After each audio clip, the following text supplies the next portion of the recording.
你们知道京都最古老的寿喜烧店是怎样的吗？来京都旅游的第一天，吃不上午饭，刚好现在天气也冷了，晚上说什么我也得吃一家正儿八经的寿喜烧。すみません、6時予約した陳と申します。陳さん、はい、ください。予約お待ちしております。谢天谢地，晚饭总算可以吃上了。这家店感觉好老啊，老到什么程度哦？门是破的，灯是用指头做的。再看看他们家的墙，这都是拼接起来的吗？不看不知道，原来他们家1917年就开在这里了，是京都最古老的寿喜烧店。它是这么开到现在的。前菜就是这么一个黏巴巴的东西。秋季限定的山药鲑鱼子沙拉，接下来是我最期待的上肉环节。这口锅从开业到现在已经有100多年的历史了，比我吃的糖还要多。他们家的做法就是先往锅里撒糖。你在这边打蛋，老奶奶就开始往锅里放肉了。一次只能放2片。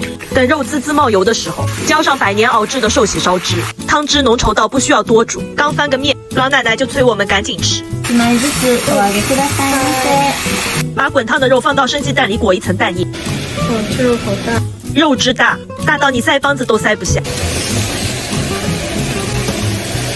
光吃肉总觉得少了点什么。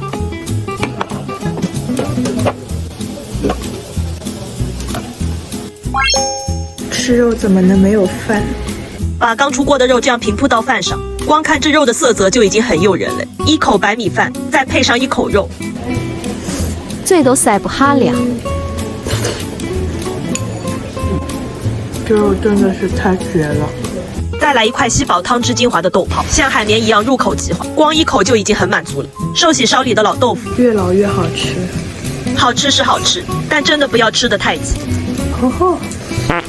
当我再去捞的时候，锅里就只剩下这些了。2个人就给我们4片肉，塞牙缝都还不够。既然肉不够，就只能拿水果来凑。当季的柿子，剥成这样的葡萄，这样的100年寿喜烧老店，你们觉得怎么样呢？